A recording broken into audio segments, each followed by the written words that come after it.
This is the WichiTaku podcast.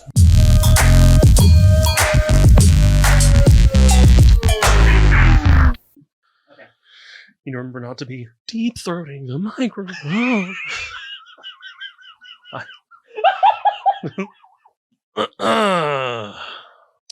He's crying over there. I want you to know that. Welcome back to another episode of the WichiTaku podcast, the only anime podcast coming out of the air capital of the world. I am your favorite boy, Mikey, once again joined by his two best friends, Keegan Yo. and Ian. Hatman. If you would like to catch the WichiTaku podcast a day early, please head on over to our Patreon, patreon.com/WichiTaku, where you can get the podcast a day early for only $2. It really helps us out, and hopefully we'll be able to put some more enjoyable content on there for you, as well as, you know, the podcast, I guess. You like talking about that H word? Maybe we'll talk about that H word. Hats? Yep. Yes, my time's coming. So we have previously talked about anime that were super hyped up and then just did not live up to the hype. So we thought, why not talk about anime that were super hyped up that we feel lived up to the hype? We've got 3 of them for you today. So we're going to give spoilers for Spy Family, Fire Force, and Ranking of Kings. I hope you're excited. We've had Ranking of Kings mentioned in our comments before. Oh, Yeah. So I really wanted to work this into an episode. Really wanted to talk about it. exciting. I guess the format for this episode will be we share the anime we think was super hyped and lived up to it, maybe share why, and then go into detail about the anime and how it fits our why. Yeah. Does that sound good? Yeah, sounds good to me. Okay, so who wants to go first? I'll start. Okay. Take it So, away. what anime have you brought to share with us today? My anime is Fire Force. Ooh. Boy, do I love this show. It's a sequel, prequel, something or other to Soul Eater, which I grew up watching. One of my favorites from back in the day. And God, does it just up their game for the animation, the story, the intrigue, the writing's fantastic, and the world building is really suspenseful because there's a lot at stake. Yeah, for sure. Despite, it's crazy that they can inject stakes into a world where almost the entire world's already in ruin. I think that's a really good point to make, actually. It really is like to introduce you to a world where so much is already lost, but for you to still have so much to invest in is really something special. If anything, maybe it's because it makes it a little bit more important. Yeah, because there's not much left, so... They don't go into too much detail as far as like the rest of the world where we're at in the story, but like this is the last vestige of humanity as far as we really know. There's no like active trade or communication between any other factions left on the planet. Basically, this one little circle is where humanity's living, and that's pretty much it. I feel like that's not completely true because we hear the if you're watching in the dub, there's a character with a terrible fucking accent. Well, And his family lives on a peninsula off that you have to cross the ocean to get to. Right, but they're still close to the main city. they're not necessarily considered another faction. Yeah, I guess that's fair. They're importing, I guess, their major exports potatoes or something. Yes. Yeah, they send out potatoes. They send out potatoes. And everybody in the city eats them because, you know, it's basically, it's like Neo Tokyo. It's like an after apocalypse Tokyo. And Powered by Amaterasu. powered by Amaterasu. Oh, Power Yeah, plant. the power back to plant. potatoes real quick. Don't eat the skin of potato because that's poisonous. Yeah, That's clarified actually. yeah. In the There's- show? Yes, Yeah. it's he's Oh. like careful, don't eat them raw or whatever because it'll kill you because it's poisonous. Yeah, well, because the world's so like Yeah. caustic. Yeah. That's wild. And potatoes can still grow in that. So, you know, doomsday preppers. This is the show for you. I don't know about that. So how did this live up to the... For you, how did this live up to the hype? I personally find the story incredibly engaging. But even if you set aside the story, and some of the characters are a little cliche. You've got Tamaki, for example. Yeah. One of a them. nudist. Yeah, she makes my like top 5 least favorite characters in anime Who's at the worse, moment. her or Zenitsu? Zenitsu, by a long shot. She's not creepily fucking pursuing anybody, all right? He's got No, a point. she just throws herself No, naked. yeah, at people. accidentally written into the story. Her Accidentally. character is doomed. Yeah, writing her character is doomed in a passive way. Unfortunately, Zenitsu's written as a fucking creep who is useless, mind you. Useless. Unless- He's useless. when he's awake. Right, he has to be asleep to be useful. Fuck off. Anyway, Fucking hate Zenitsu. Yeah, so even if the story isn't all that much for you, it's worth watching for the sheer incredible visuals, the animation, and the sound design to accompany those animations. It's somebody gets kicked in the chest, and it is like you are being kicked in the chest. Especially if you have a good sound system. If you have a subwoofer and you can watch this show, oh my goodness. If you like ASMR, there are several pieces of sound design in this anime that make me go, ooh, Honestly, that's the stuff. Just honestly touching on the sound, you probably heard some of the sounds already, just passively, whether for us from audio clips or maybe even some music. Because I would not be surprised if some music use some of these clips, especially if you watch AMVs and that stuff. There's Benny Maru. He's a character in more of like an outside faction part of this version of Tokyo. They're like old school, living kind of outside the government. But his character design is immaculate. God, his aesthetic is perfect. The sound design for everything that man does is just incredible. It's juicy. It's wet.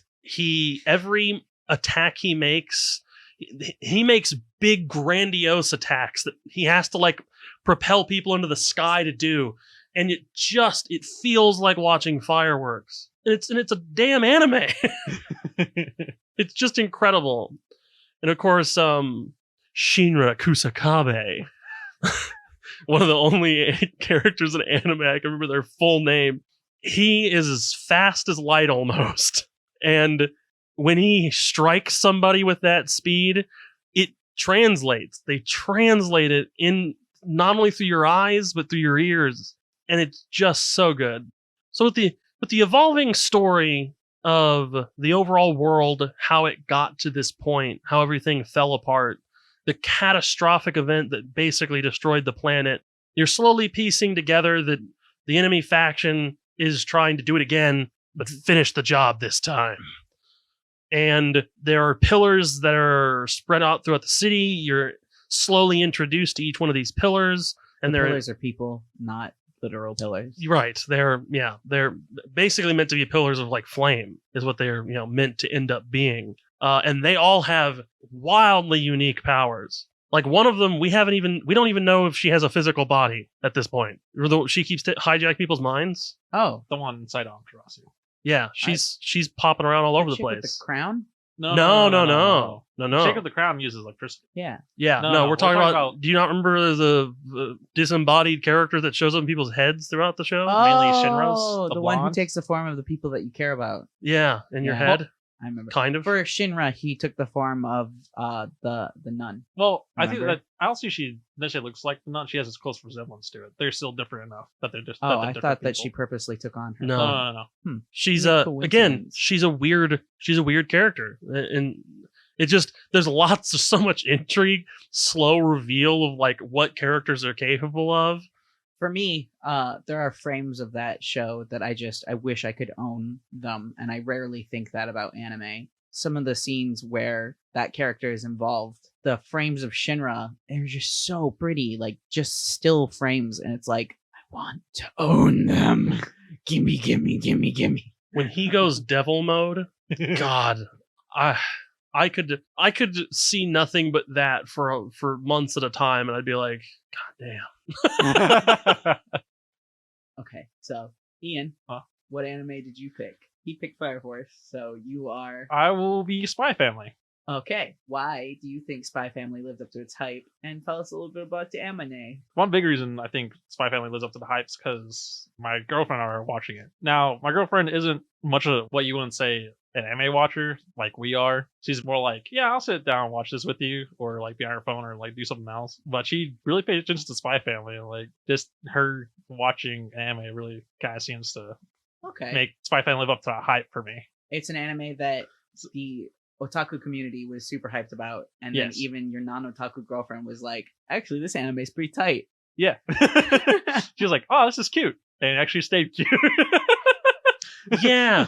There's not some weird overture. There's no ulterior motive. It's very much you get what you get. So what Spy Family is, you're following our main character, who is a part of the.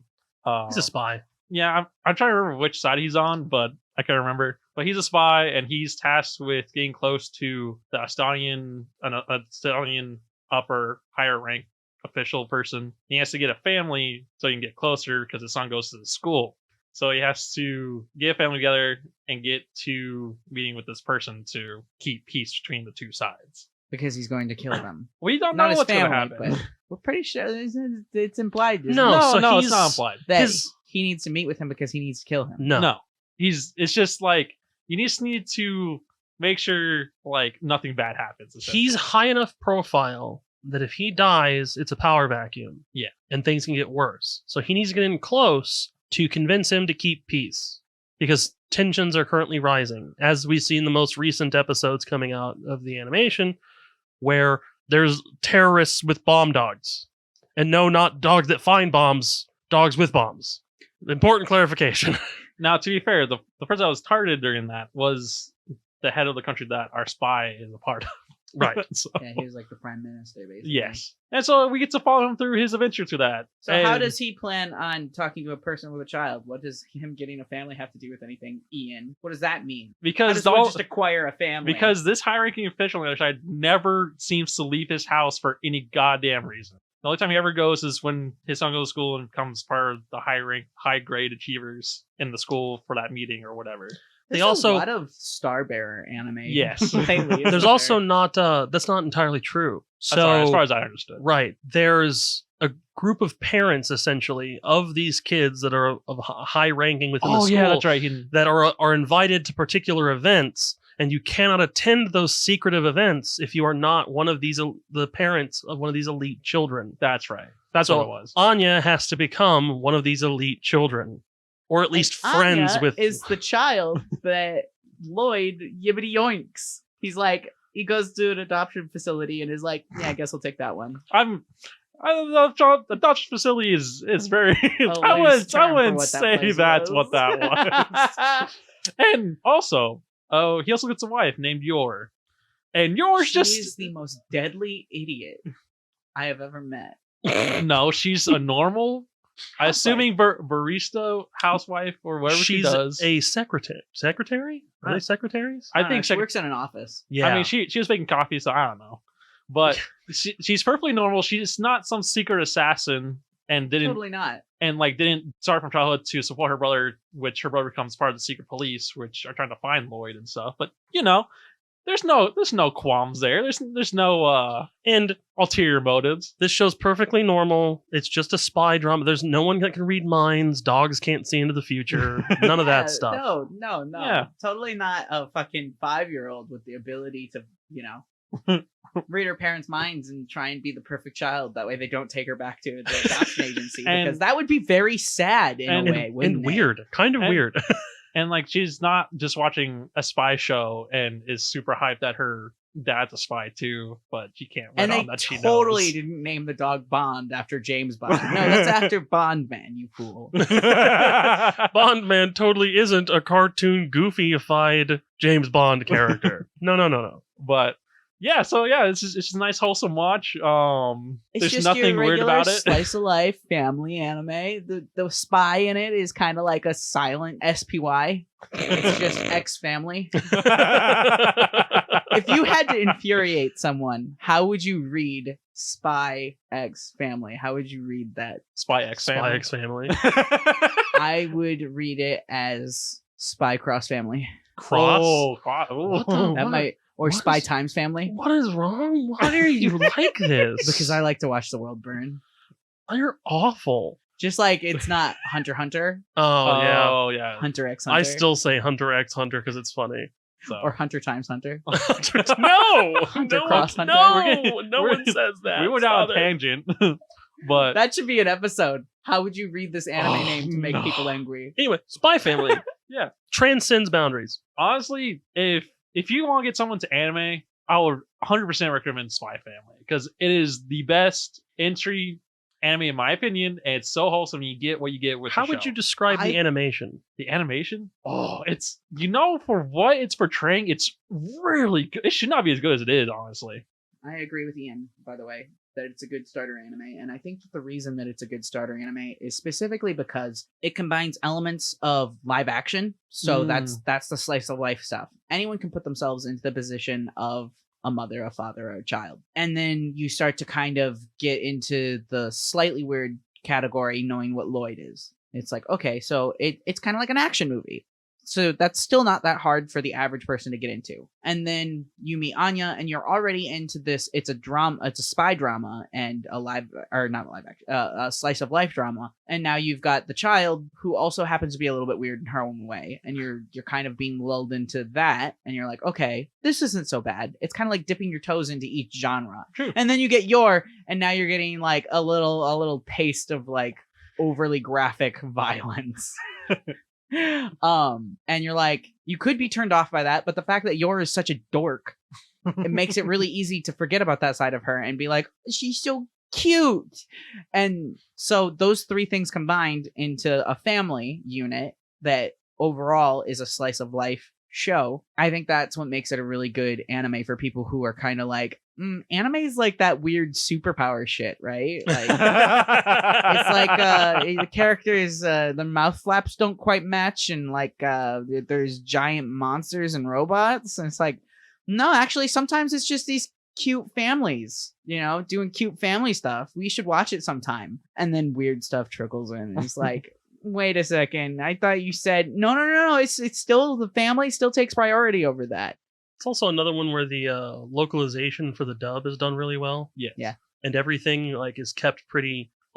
Everything makes sense. The dub for Anya in English sounds really similar to the dub for Anya in Japanese. I don't think they have a child doing the Japanese dub, and they don't have a child doing the English dub. I will say this. I'm not going to spoil it, but you get a deeper reason for why Lloyd's doing this to a degree when Anya becomes part of it. Like, there's a whole other layer to him with, I won't say Anya specifically, but we get to know a little bit more about his character, which was really nice. We get to know a bit drama. Yeah, about Lloyd's background. His motivations, you would say? Yes, his background and motivations for why he's doing this. And it kind of helps him stay on track with it. Also, Yor for best mom. Yor for best anime mom. Yor is definitely the best anime mom we've had in a while. I think she has been the only anime. Yeah, anime hates the only moms. one that's oh wait, no. I'll say probably Midoriya's mom. Probably a good mom. Inko is a good mom. Yeah, but that was like Inko. That was like that was like 5 years ago. That's his mom's name, Inko. Oh, okay, thank you. Yeah, she's barely been in the show for the last 3 years. Listen, she still lives though. She is alive for now. She made his first costume. Anime likes to kill moms and turn dads into pricks. True, but now it's my family. Hohenheim though. And then lastly, there is the anime that I would like to bring to the forward. I'm good with words. Foyer? I was going to double down on it. Screw it. Okay, stop. And then there's mine. The anime I would like to bring to the table is Ranking of Kings. I feel like there was a large hype behind it from those who read the manga, and then that translated online as hype for the anime when it was finally announced. And then those of us who never read the manga were like, what is this Paper Mario looking shit? And you start watching it, and by the end you're like, is this Game of Thrones? What's happening? But for me, the thing that makes Ranking of Kings live up to its hype is not just the story, because the story is amazing. The story on its own lives up to the hype. It feels a lot like Miyazaki in the aspect that there doesn't feel like one villain. It feels like the experiences that the characters are going through is the quote-unquote villain for the series. There are villains for the series. Keegan made a face. There are villains for the series, but that's not the main point, because even the villain has a tragic story and a reason for their villainy. For me, as somebody who is disabled, I feel like the disability representation in Ranking of Kings puts it as one of the number one anime for me. The lead in Ranking of Kings, what's his name? I thought I remembered Kage's name. Oh no. It's not like it starts with a B, I think. It's not Bo, is it? I keep thinking it's Bo or Boo. Is it Boo? It's not Boo. Boji? Boji! Boji! It is Bo. Boji. The main character in Ranking of Kings is a little boy named Boji, and Boji is deaf. It's implied that he can kind of hear some things, but he can't hear enough to be able to hear his own voice and communicate in that way. Nothing's intelligible that he hears. It's all just noise. And so you get to see the characters actively learning sign language to talk to him. Boji knows sign language, and that is a large part of the series. Boji also knows how to read lips, which comes up because people who become frustrated with him will say things because they don't think that Boji can hear them, but he can read their lips and he knows what they said. And he acts like it doesn't hurt. And when they find out, that's a key point of the story. People apologize for things that they've done wrong, and some characters never are forgiven for the things they've done. And I think after talking about Mushoku Tensei, I feel like it's probably obvious to people that I care a lot more about character development rather than if the season has a really good villain. In Ranking of Kings, you have both. You have just astounding character development. You have a character who goes from someone who doesn't believe in himself and doesn't believe that he's worthy of others believing in him to he is a very strong character who tries to stand firm. And rather than seeking revenge for things that have happened to him, he wants to be a good leader. He wants to either forgive and forget, or at least try and move past the pain that's been caused. He does forgive, but he also doesn't forget, which is important. Yeah. He never forgets. Yeah, that's fair. He's quick to let it go, but also he's not going to let you do it again. So one of the moving into, we've already clarified there will be spoilers, so I will now slide into that.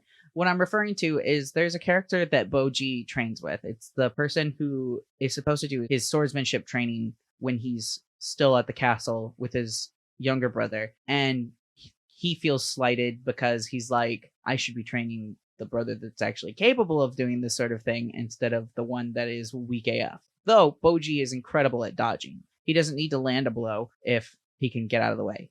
And the reason Boji is weak as fuck is because his father makes a deal with a demon in exchange for his child's strength, he will be the strongest man ever. And his father is a giant, his mother is a giant, and so Boji is born as a small, frail human, basically. And nobody knows this, not even Boji. And so the swordman is like, yeah, I should not have to bother training him. And is it implied that the queen is the one who told him to do this? No, someone told him to do this, but I can't remember who. It is his brother. His brother tells him to do this? Yeah, so... Oh, okay. It's after the possession then. Yeah.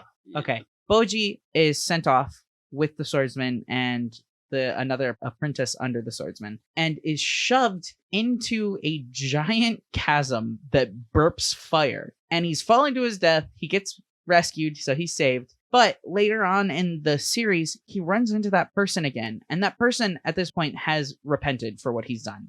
He has a change of heart and regrets it almost immediately. And so when he sees Boji is still alive, he wants to apologize. He wants to get down on his knees and ask for forgiveness. And Boji has a panic attack and has basically a PTSD attack. And the show isn't light about it. They're like, should he be forgiven? Should he not be forgiven? And I think Kage has a line there that's essentially like, he doesn't owe you anything, and he certainly doesn't owe you an apology. So maybe you should fuck right off. Kage's a good boy. Sounds like the dad's a dick, though. Well, yes and no. Yes and no. I'm just going to clarify. I have not watched this yet, so I don't know the full context. From hearing this, dad's a dick. And that's the risk with talking about it, because there's so much. Like, we would have to do a whole episode just dedicated to Ranking of Kings, which I would happily do. Because there's just so much to do with it. Everything is eventually tied together. From Boji's dad making a deal as to why he made the deal, who the villain is. The damn mirror. Even her, she's not really a villain in the end. And then the weapon, quote unquote, that she chooses to wield. Yeah. Even his story is super sad. Like, everyone here is a victim of circumstance. I'm sorry, listeners. Apparently, I did myself a disservice for not watching this with these two. I'm sorry that I did myself a disservice. I think the thing that really I found incredible about the show is no matter who they are, no matter what character it is, no one feels disrespected. Even if they are disrespected within the story at a point in time, by the time the story's wrapping up and we're moving on from the season, they have been redeemed, or they have been the justice has been served on their part, or they have been handled properly almost for every single character.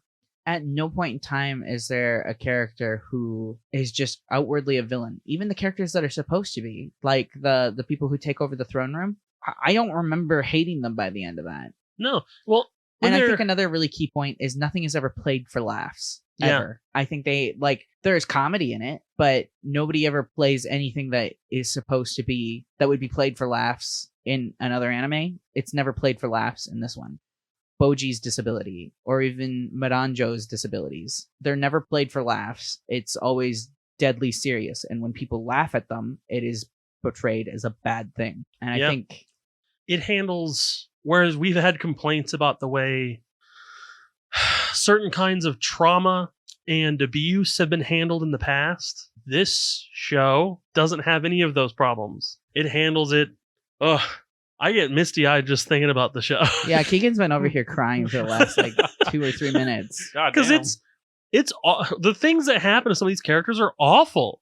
It's really bad, but it's the level of respect everyone gets is incredible. It's a really good anime, and if you don't watch any of the other anime that we've talked about, you will be doing yourself a massive disservice to not watch this one. And that's the end of the podcast. God damn it, Michael. Don't rub me not watching it as a disservice. I already say that myself. God damn it. Oh, man. Boji is a candidate for best boy. Boji is... Okay. Boji is best boy. He's not a candidate for best boy. You can't make someone a candidate for a position that wouldn't have existed without him. What? All right, all you listeners that haven't watched Ranking of Kings like I have, because I know there's people out there that haven't watched it yet. We all need to go watch the show immediately. It made me cry just thinking about it. What about you guys? Is there an anime that you think lived up to the hype that surrounded it? Do you think that we were wrong with our choices? Leave a comment down below. We debated on including some pretty big names, of course. We left out a lot. We passed up on a lot of titles. Some I feel really deserve it, but the consensus wasn't there. So some that I felt deserved it, but was told there's not a whole season of it out yet. So, well, to be fair, also that's a little bit more to a fandom. Thanks again for watching. If you would like to watch the podcast a day early, please check out patreon.com/WichiTaku. It only costs $2 and you get the podcast a day early. I am working on getting it a week early. Maybe by the time this drops, it will be a week early. Woo-woo. You don't know. Maybe. Maybe. Hey, money spent, incentive. Oh, yeah. Incentive. Take care. See you next time. Bye-bye. Goodbye. See you later.